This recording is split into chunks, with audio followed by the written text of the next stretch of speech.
Well, thank you very much, everybody. We have a extremely respected man in the Oval Office today, and a friend of mine for a long time, a very good friend of mine. And I'm very proud of the job he's done. What he's done is incredible in terms of human rights and everything else. And he's the Crown Prince, the future king, and I just want to pay my greatest respect to your father, King, who is an amazing man. I met him early on. He greeted me at the airport at an age that was pretty high up there, and it was about 117 degrees, and he was standing on the red carpet as I came out of the plane. And he's amazing. And when I met his brilliant son, it was at the Oval Office.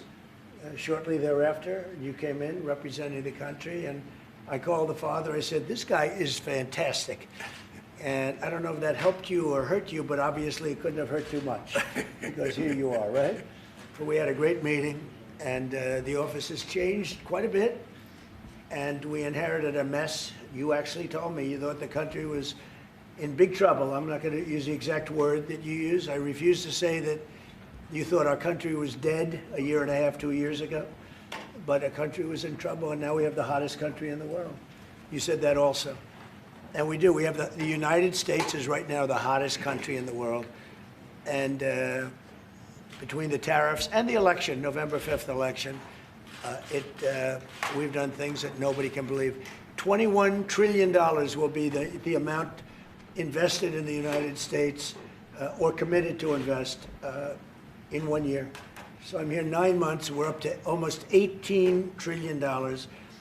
Biden, as an example, the Biden administration, if you call it that, it's not, to me, it was the Biden lack of administration. They were less than $1 trillion for 4 years. We're going to be $21 trillion for 1 year. I think that's hard to believe. The biggest in history was a certain country, $3 trillion. We're going to be $21 trillion. On top of that, prices are coming down. We inherited a mess with high prices. The worst inflation in the history of our country. We had inflation that was a single 4 years, the worst inflation in the history of the United States. Gas prices through the roof, and that's after destroying our petroleum reserve, which was meant for wars and big emergencies, not to try and win an election. They opened up the reserve so that people get $3 less in gasoline, and it didn't work. They got about 3 cents less, because as big as those reserves are, they're peanuts when you're talking about that kind of traffic. And we're rebuilding the reserves. We're doing all of this, and we've done a job. We're also bringing down prices very substantially, and we've already brought them down very, very substantially. Gasoline is way down. I think you'll be seeing $2 gasoline, but we're now at $2.50, $2.45. Some are lower than that. It was $4.50, $5, $6, $3.50, $3.75. Under Biden, all different numbers, but way high. And we have energy way down. But the biggest thing to me, because I know what it means in jobs, is the fact that we're at over $17 trillion, Scott, and we expect to be around $21 trillion in 1 year. And that's many times bigger than in history. The highest number was $3 trillion. And we're going to be at $21 trillion. That means new plants, new AI, new auto plants. We have auto plants coming in from Canada, from Mexico, from Germany, from Japan. Toyota just agreed to invest $10 billion on new auto plants, all American workers. We've never been in a position like this. You can go back to the beginning. Our country has never been in a position like this. And it really is because of the fact that we use tariffs to bring all this money in. And you're going to see the results in a year when these plants start to open up. We have more plants under construction now than at any time in the history of our country. And these are big plants. These are the biggest plants anywhere in the world. And I want to thank you because you've agreed to invest $600 billion into the United States. And because he's my friend, he might make it $1 trillion, but I'm going to have to work on him. But it's 600. We can count on 600 billion. But that number could go up a little bit higher, yes, or I don't know. We'll see. But we appreciate it very much. So Saudi is going to be investing at least $600 billion, and that means investments in plants, in companies, money on Wall Street, and what it really means for everybody that really counts is jobs, a lot of jobs. We have a lot of jobs. So I just want to thank you. We've been really good friends for a long period of time. We've always been on the same side of every issue. I think we've done a great job in wiping out the nuclear capacity of Iran. Nobody else could have done that. No other president would have done it. We had the pilots in the Oval Office right here. We were celebrating a very successful attack. So I had them in with that beautiful B-2 bomber that's over there. And they said, sir, for 22 years, we practiced this attack. Our predecessors, these were very young guys, so 22 years, they said our predecessors and us practiced the attack on Iran, but no president ever gave us the go-ahead.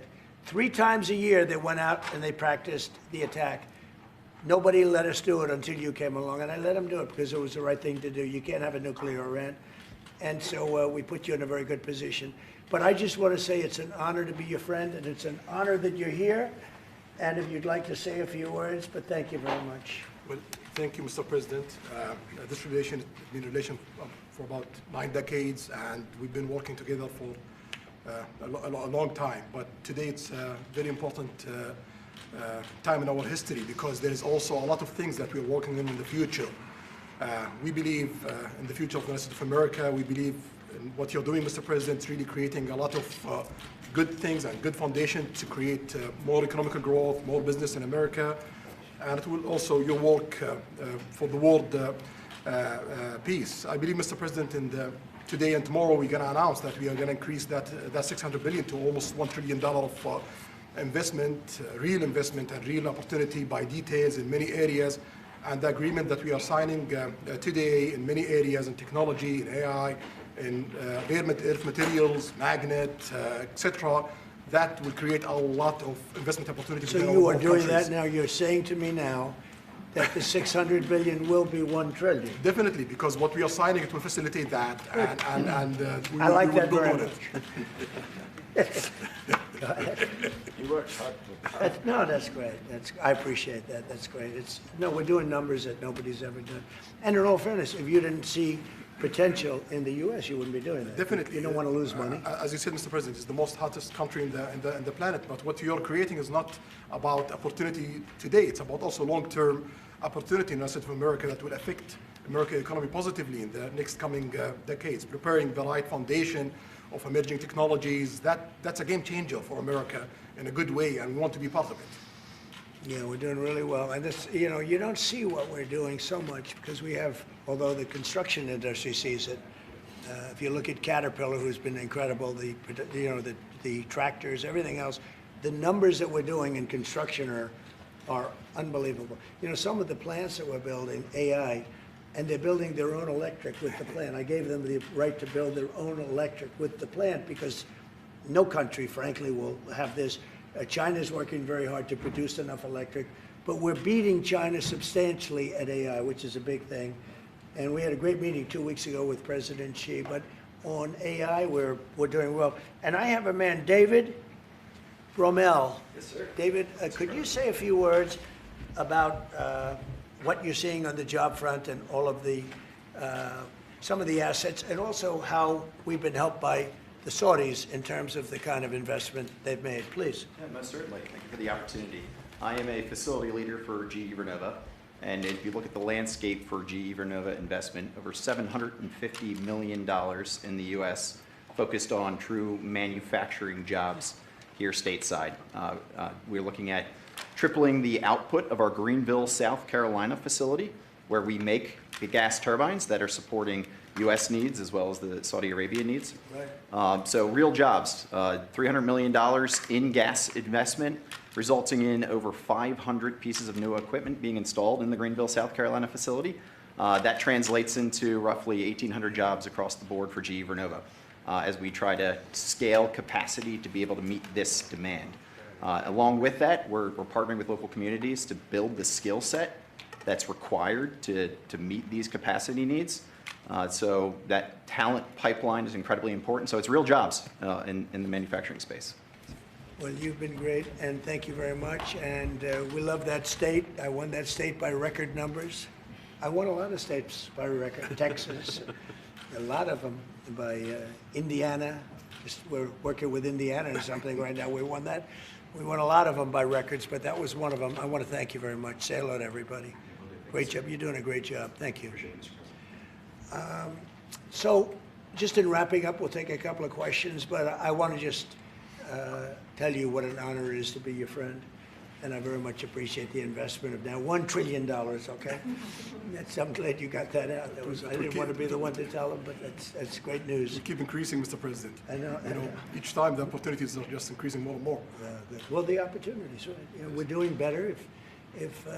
Even if you look back 6 months ago, I mean, now all of a sudden you feel even better. So, and I think we're only going to go in one way. Does anybody have any questions? Mr. President, have you approved the export licenses for advanced chips to Saudi Arabia? The export licenses? We are working on that. We're negotiating that right now. Marco, do you want to talk about that, or Scott?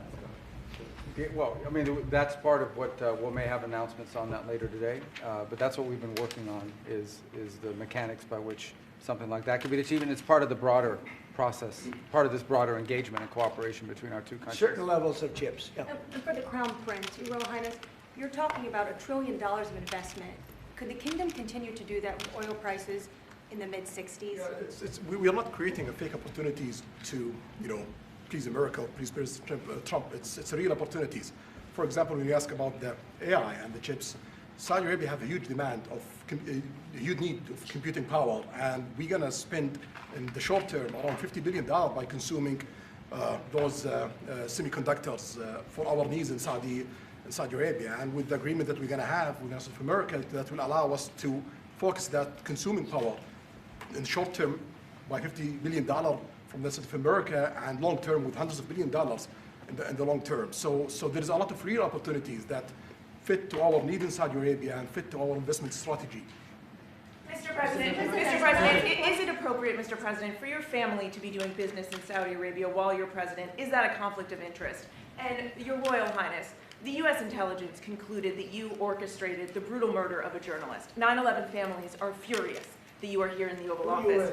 Why should Americans trust you? And the same to you, Mr. President. Now, who are you with? I'm with ABC News, sir. You're with who? ABC News, sir. Fake news, ABC fake news, one of the But the worst, question is one of the legitimate, worst sir. in the business. But I'll answer your question. Thank you. I have nothing to do with the family business. I have left, and when I've devoted 100% of my energy. What my family does is fine. They do business all over. They've done very little with Saudi Arabia, actually. I'm sure they could do a lot. And anything they've done has been very good. That's what we've done. We've built a tremendous business for a long time. I've been very successful. I decided to leave that success behind and make America very successful. And I've made America more successful by far than it ever was, and that it ever could have been, no matter who was president. There would be nobody bringing in $21 trillion, that I can tell you right now. As far as this gentleman is concerned, he's done a phenomenal job. You're mentioning somebody that was extremely controversial. A lot of people didn't like that gentleman that you're talking about. Whether you like him or didn't like him, things happen. But he knew nothing about it, and we can leave it at that. You don't have to embarrass our guest by asking a question like that. Okay, since you asked, Mr. President, please, go ahead. you allow me to answer. I feel painful about, the families of 9/11 in America, but, we have to focus on reality. Reality based on CIA documents and based on a lot of documents that Osama bin Laden, he used Saudi people in that event for one main purpose, is to destroy this relation, to destroy the American-Saudi relation. That's the purpose of 9/11. So whoever buying that means they are helping Osama bin Laden's purpose of destroying this relation. He knows that strong relation between America and Saudi Arabia, it's bad for extremism, it's bad for terrorism. And we have to approve him wrong and to build our relation, to continue developing our relation. It's critical in the safety of the world. It's critical against extremism and terrorism. About the journalists, it's really painful to hear, anyone that been losing his life for, no real purpose or not in a legal way, and it's been painful for us in Saudi Arabia. We've did all the right steps of investigation, etc. in Saudi Arabia, and we've improved our system to be sure that nothing happened like that, and it's painful and it's a huge mistake, and we are doing our best that this doesn't happen again. Mr. President, Mr. President. this side, Mr. Thank you, President. Mr. President. The Crown Prince has been instrumental in helping lifting the sanctions on Syria. Will there be any joint investment between the U.S. and Syria? And will you visit Damascus? Are you from Syria? No, but Where are you from? I'm from Palestine. Oh, making a lot of progress, huh? Very good. Well, they like me. The Palestinians like me. The Palestinians are doing very well, actually. I think we're working very closely with a lot of people that make everybody happy, including Israel, the Palestinians, and everybody. That's very interesting. No, I think that I will tell you, the Crown Prince called me, and he specifically asked me if I would lift the sanctions on Syria, because he wants to see Syria make it. As you know, the leader of Syria was just here, and we had a great meeting, and he's a strong guy, and I guess you need a strong person to run it. And I think Syria's made tremendous progress. We did lift the sanctions at the request of the Crown Prince. Also, the president of Turkey, Erdogan, called me specifically. He said, you know, if you don't lift the sanctions, Syria doesn't have a chance. If you do, they have a very good chance. And between the two of them and some others, I lifted the sanctions. And the results so far have been pretty good. Mr. President, Can I ask you a question about the F-35s that are being sold Sure. to Saudi Arabia? Are these the same ones that are being used by the Israeli military? And if so, how does that allow for the qualitative military edge for Israel? And then I want to ask you, because you brought up the plight of the Palestinians, are you aware of relocation flights to South Africa that are taking place right now? Which flights? There are relocation flights that are taking place. Some Palestinians are being charged up to $2,000 I'm a not going to seat. South Africa for the G20 because I think their policies on the extermination of people are unacceptable. So I'm not going, so I won't refer to anything having to do with South Africa. South Africa has behaved extremely badly. But I will say that when you look at the F-35 and you're asking me, is it the same? I think it's going to be pretty similar, yeah. You know, How will that this affect- is a great ally, and Israel's a great ally. And I know they'd like you to get planes of reduced caliber. I don't think that makes you too happy. They've been a great ally. Israel's been a great ally.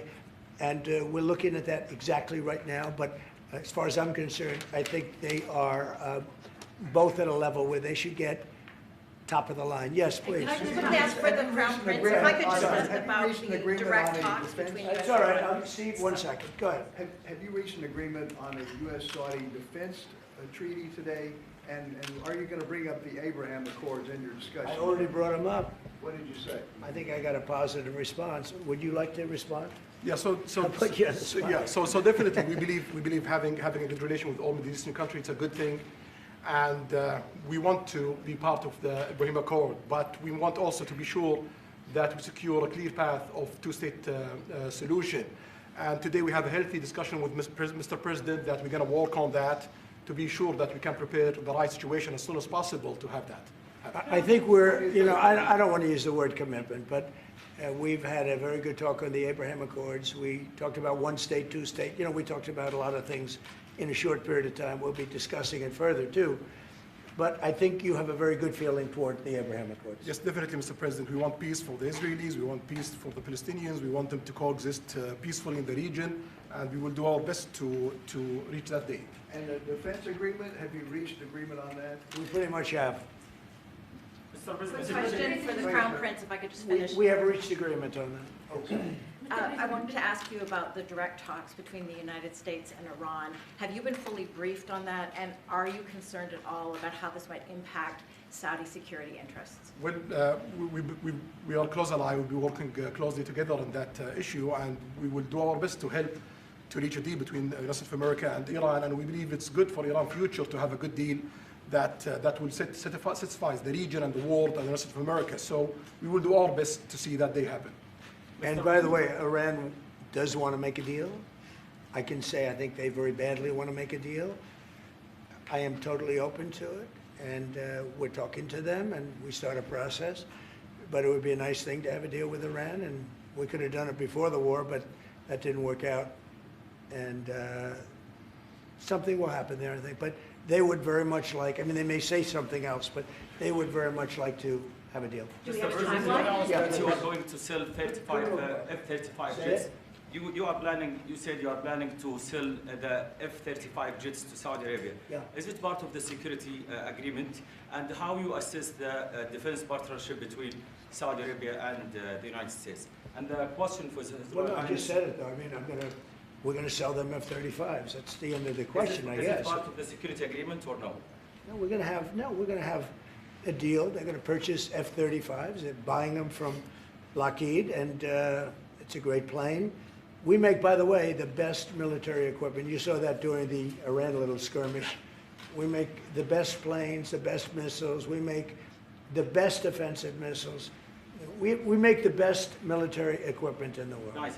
For His Royal Highness, I would like to ask you about how you see the cooperation between the United States and Saudi Arabia in the advanced technological field, especially AI, and how it will support Saudi Arabia to serve its goal to achieve the vision of 2030. Well, I will try to answer that in short, but definitely there's a lot of interest in many industries between Saudi Arabia and America, and we are signing a lot of agreements in different areas that will really add value to American economy, but also to add value to us in Saudi Arabia. And AI, it's critical for us because one of the long-term problems that we could have is lack of workforce. As you've seen in the past few years, some of them have reached 30% of the global immigration to Saudi Arabia.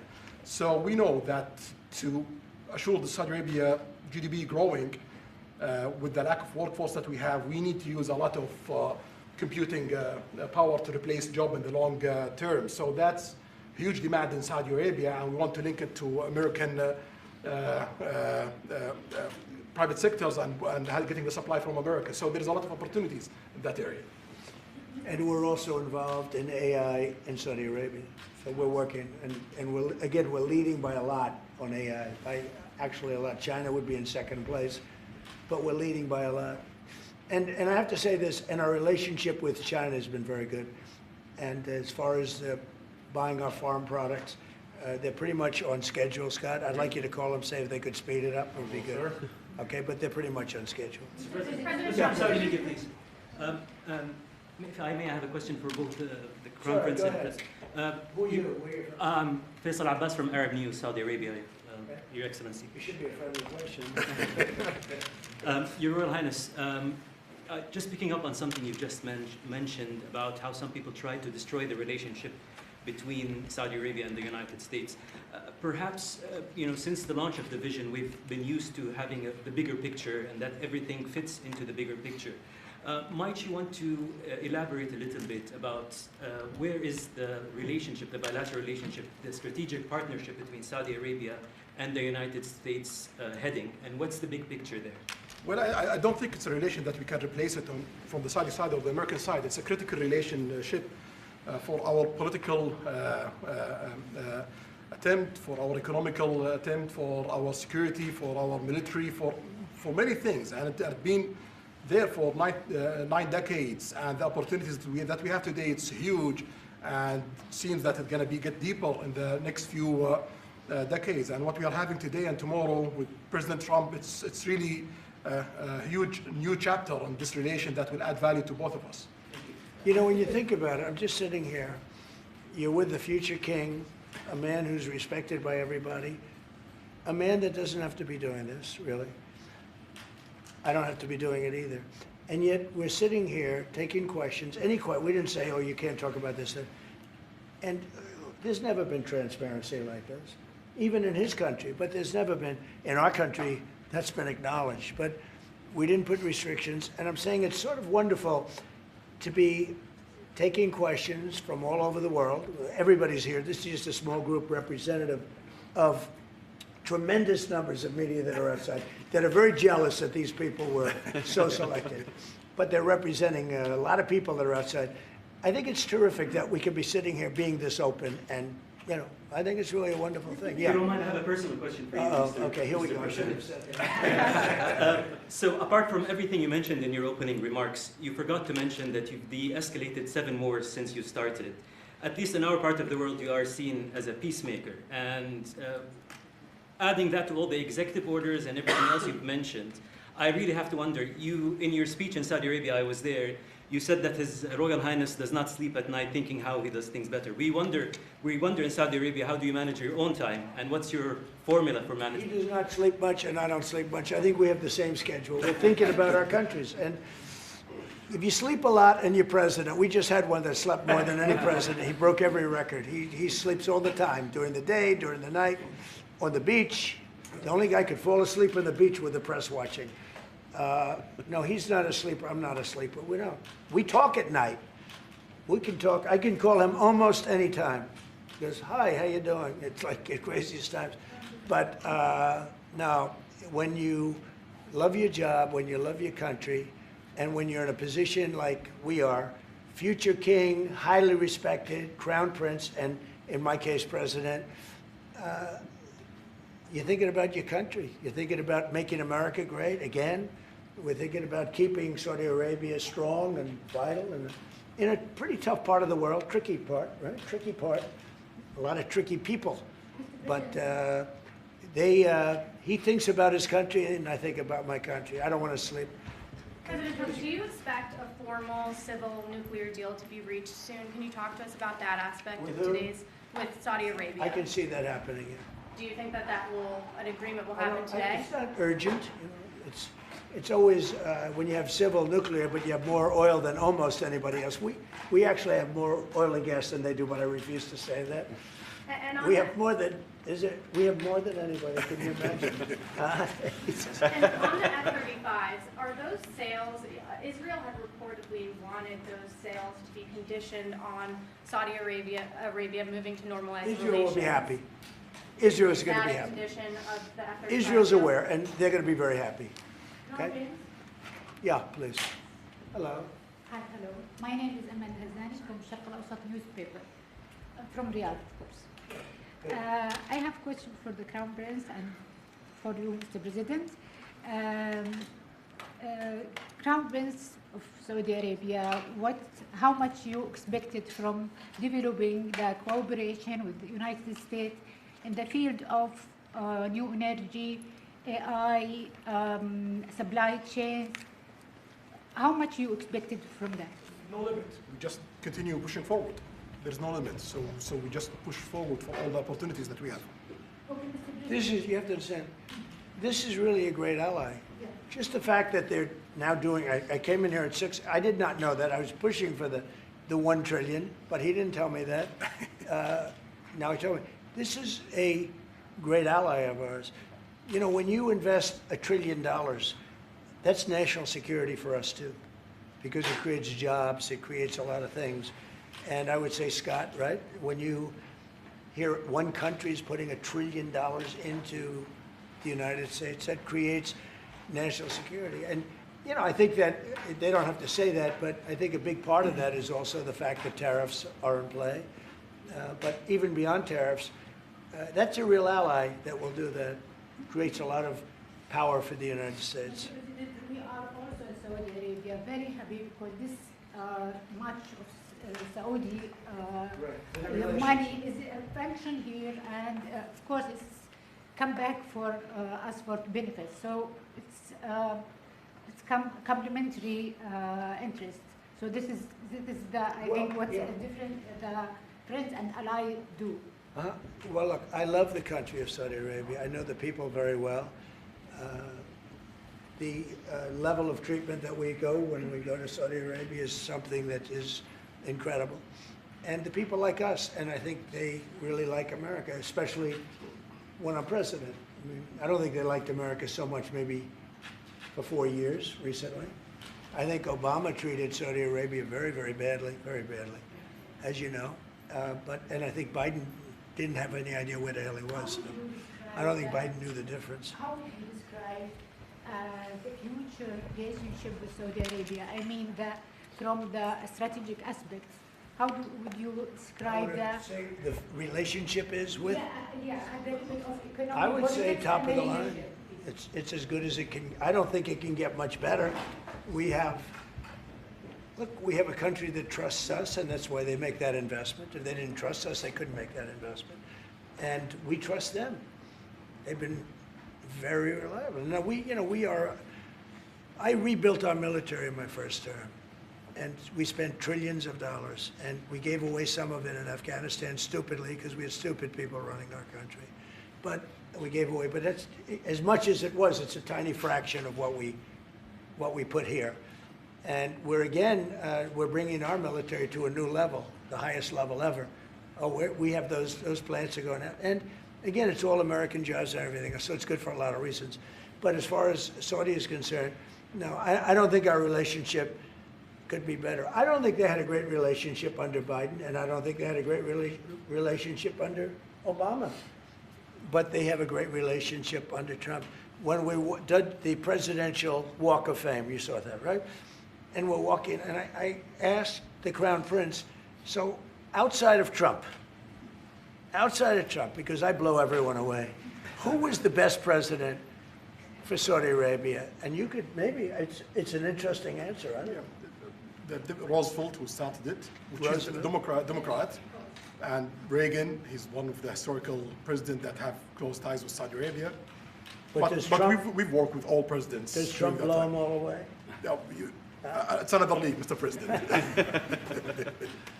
Mr. President, and Trump doesn't give a fist pump. I grabbed that hand. I don't give a hell where that hand's been. I grabbed that hand. Remember Biden? He travels for 20 hours, gets out, and he gives a fist bump. No. When you get out of the plane and you got the future king and the man who's one of the most respected people in the world, you shake his hand. You don't give him a fist bump, right? We don't want to ask you about that, but I can't imagine you were thrilled. You were like a little bit surprised. He's a fantastic guy. You don't do that. Yeah, please. We're getting closer to the end of the year. Have you started the interviews for the Fed chair? Yes. Who have you interviewed? I think I already know my choice. Who is it? Well, I liked him, but he's not going to take the job. He refused. You like Treasury better, right? Much better, sir. So we are talking to various people, and frankly, I'd love to get the guy currently in there out right now. But people are holding me back. He's done a terrible job, hurting housing a little bit. The truth is, we've been so successful, we've blown past his interest rate stupidity. He's been wrong. That's why I call him too late. He's too late. Jerome Too Late Powell. He was recommended to me by a guy that made a bad choice. And it's too bad. But despite that, it's having very little impact because we have all of these things happening. But it has an impact on housing to a certain extent. He's a fool. He's a stupid man. But we have some very good people. Yes, sir. You'll be sitting down with them in the near future. And we have some surprising names, and we have some standard names that everybody's talking about. And we may go the standard way. It's nice to every once in a while go politically correct. But we have some great names. Steve, please. Have you talked to President Maduro of Venezuela yet? Are you still open to that? He wants to talk. Yes, sir. Yeah, I'm open to talk. I talk to everybody. But no, he wants to. They treated us very badly. They sent all of their prison population into the United States, and we're getting them out rapidly. But he sent all of his, and he sends drugs into the United States and other things. No, he treated us badly. He was dealing with a bad president, and he was able to get away. We have now, I think we have the strongest borders anywhere in the world. Nobody's coming in unless they come in legally. We're taking very weak borders where millions of people came in. For the last 6 months, I don't do these reports. They say 0 people have been able to come in. Is that pretty good? Mr. President, why wait for Congress to release the Epstein files? Why not just do it now? It's not the question that I mind, it's your attitude. I think you are a terrible reporter. It's the way you ask these questions. You start off with a man who's highly respected, asking him a horrible, insubordinate, and just a terrible question. And you could even ask that same exact question nicely. You're all psyched up. Somebody psychs you over at ABC. They're going to psych it. You're a terrible person and a terrible reporter. As far as the Epstein files is, I have nothing to do with Jeffrey Epstein. I threw him out of my club many years ago because I thought he was a sick pervert. But I guess I turned out to be right. But you know who does have? Bill Clinton, Larry Summers, who ran Harvard, was with him every single night, every single weekend. They lived together. They went to his island many times. I never did. Andrew Weissman, I hear. All these guys were friends of his. You don't even talk about those people. You just keep going on the Epstein files. And what the Epstein is a Democrat hoax to try and get me not to be able to talk about the $21 trillion that I talked about today. It's a hoax. Now, I just got a little report, and I put it in my pocket, of all the money that he's given to Democrats. He gave me none, zero, no money to me. But he gave money to Democrats. And people are wise to your hoax. And ABC's, your company, your crappy company, is one of the perpetrators. And I'll tell you something. So why not just sign it now? I think the license should be taken away from ABC because your news is so fake and it's so wrong.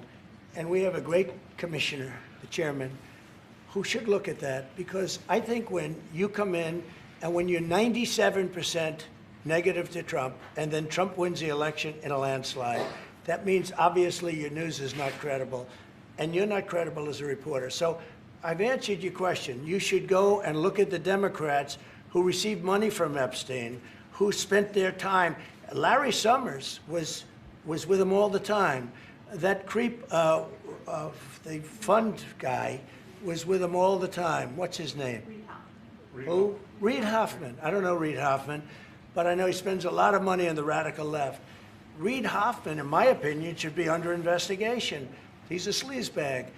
And those are the people, but they don't get any press, they don't get any news, and you're not after the radical left because you're a radical left network.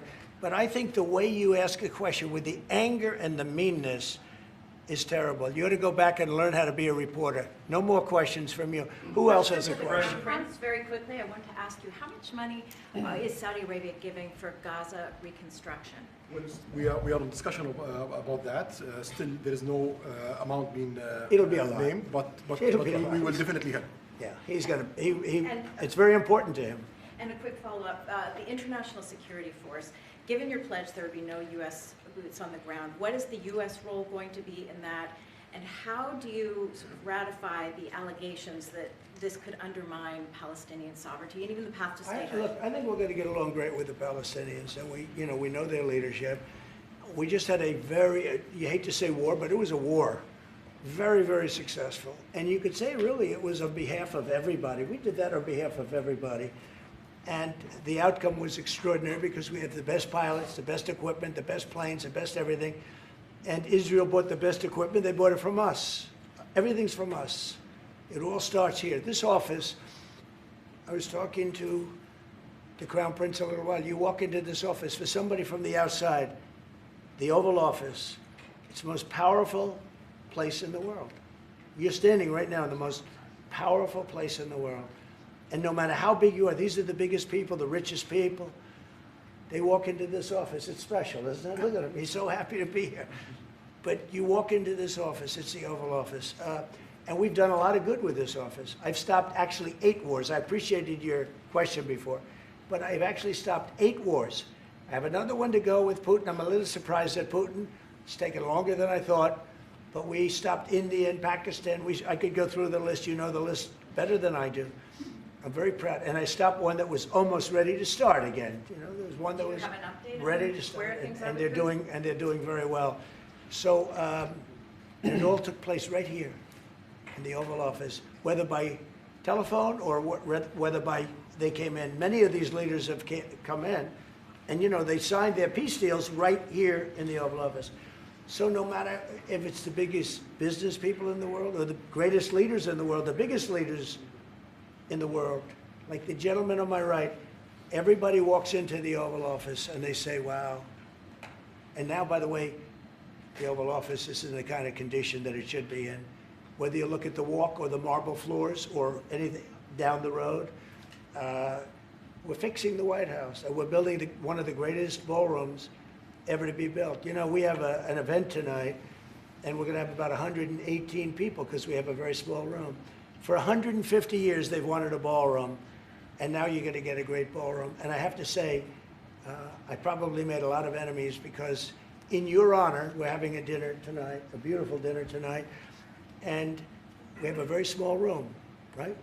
It's called the East Room, and it's beautiful, it's lovely, but it's like for a little cocktail before you go into a ballroom. It's a very small room. They've wanted a new ballroom for 150 years. We could have sold the big ballroom out 3 times in honor of this gentleman. So I made a lot of enemies because I have a lot of people that are invited tonight or are unable to come because of the size constraint. But you know what we'll do before I leave office? We'll have another dinner because we'll have it ready long before I leave office, and it's going to be beautiful. It's you know, it's a very popular thing what we're doing. And by the way, no government funds. It's all put up private money, all private money. And in the case, I think it's there's a restriction on foreigners. Otherwise, I could have asked you just for a check, okay? But there's a restriction. These are all private individuals that put up a lot of money to build the ballroom. Not one penny is being used from the federal government. So it's really a nice thing. But I look forward to it. I just pointed it out. If this would be a perfect night to have that ballroom open, Susie. If we had that open, we'd have a lot of people very happy. Right now, we have a lot of unhappy people because they all want to be with us tonight to honor this great man. Thank you all very much. Thank you. Thank you. Thank you.